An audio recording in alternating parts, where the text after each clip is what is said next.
सीने वेन। दोस्तों नमस्कार। एक और रोंगटे खड़े कर देने वाले एपिसोड में आपका स्वागत है।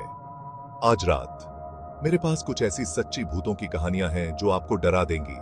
तो कंबल लो, लाइट बंद करो और चलो अनजान की दुनिया में गोता लगाते हैं। हमारी पहली कहानी हमें उत्तर भारत के एक छोटे से सुनसान गांव में ले जाती है। हाल ही में एक परिवार एक पुराने खाली घर में रहने आया जो दशकों से वीरान पड़ा था। उनकी पहली ही रात अजीबोगरीब घटनाएं होने लगी।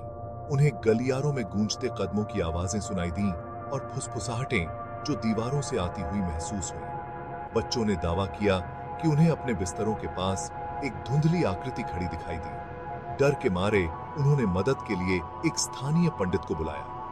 पंडित ने शुद्धिकरण की रस्म अदा की और बताया कि उस घर में एक महिला की आत्मा भटक रही है जिसकी कुछ साल पहले रहस्यमय परिस्थितियों में मौत हो गई थी। उस रात से परिवार रोशनी के साथ सोता था, लेकिन भूतिया उपस्थिति कभी पूरी तरह से गायब नहीं हुई। सीन 2। अगला चलो चलते हैं एक भीड़ भाड़ वाले शहर में, जहां एक युवती ने कुछ वाकई में डरावना अनुभव किया। वह अभी अभी एक नए अपार्टमेंट में आई थी और फ्रेश स्टार्ट करने के लिए उत्साहित थी, लेकिन रहने के कुछ ही समय बाद उसे अजीब चीजें दिखने लगी। उसका सामान इधर उधर रखा मिलता था और उसे आधी रात में अजीब आवाजें सुनाई देती थी।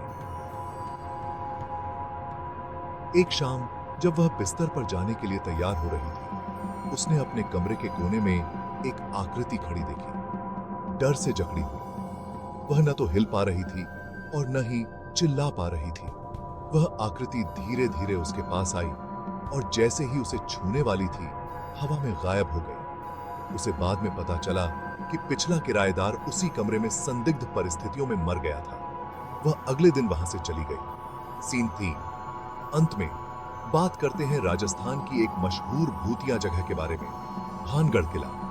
भारत की सबसे भूतिया जगह के रूप में जाना जाने वाला स्थानीय लोगों का दावा है कि जो कोई भी सूर्यास्त के बाद वहां जाता है कभी वापस नहीं आता। कहा जाता है कि किले पर एक जादूगर का श्राप लगा हुआ है जिसे एक स्थानीय राजकुमारी ने ठुकरा दिया था। कई लोगों ने खंडहरों के भीतर डरावना संगीत और भूतिया प्रेत देखने की बात कही है। कई चेतावनियों के बावजूद रोमांच चाहने वाले लोग अलौकिक की झलक पाने की उम्मीद में वहां जाना जारी रखते हैं। तो लीजिए, ये थी 3 सच्ची भूतों की कहानियां जो उतनी ही डरावनी हैं जितनी कि सच्ची। अगर आपको ये कहानियां पसंद आईं तो लाइक, कमेंट और सब्सक्राइब करना न भूलें। अगली बार तक सुरक्षित रहें और अपनी लाइटें जलाकर रखें।